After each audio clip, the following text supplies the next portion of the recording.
جب میاں والی جیل میں شیخ مجیب الرحمان کی قبر کھودی جا رہی تھی۔ مارچ 1971 میں سرچ لائٹ آپریشن کے تحت شیخ مجیب الرحمان کو گرفتار کر لیا گیا۔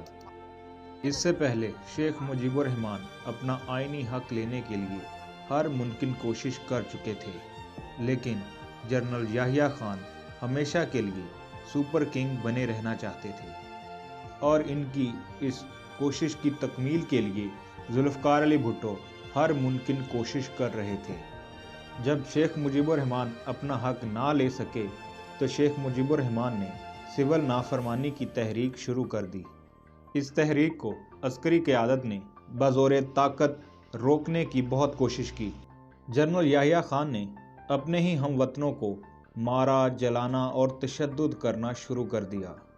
اس سے یہ ثابت ہوتا ہے کہ ننگا کر کے مارنے کی تاریخ اس وقت کی ہے جو آج بھی دہرائی جا رہی ہے۔ آج پاکستان تحریک انصاف کے رہنماؤں کو اسی تشدد کا نشانہ بنایا جا رہا ہے، لیکن شیخ مجیب الرحمان کی اس سول نافرمانی کی تحریک کو اپنی ہر ممکن کوشش سے بھی نہ دبا سکے اور حالات بگڑ گئے تو اس کا ذمہ دار شیخ مجیب الرحمان کو ٹھہرایا گیا اور اس کو بنیاد بنا کر شیخ مجیب الرحمان کو گرفتار کر لیا گیا۔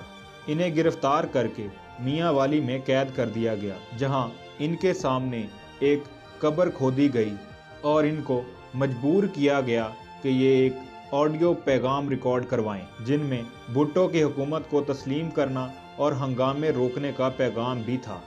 لیکن شیخ مجیب الرحمان ڈٹ گئے اور آج مشرقی پاکستان کے ہر فیصلے ان کی عوام کرتی ہے اور پاکستان میں آج بھی پاکستانی عوام کے فیصلے کچھ چند گنے چنے افراد کرتے ہیں جو اپنے آپ کو بہت طاقتور سمجھتے ہیں۔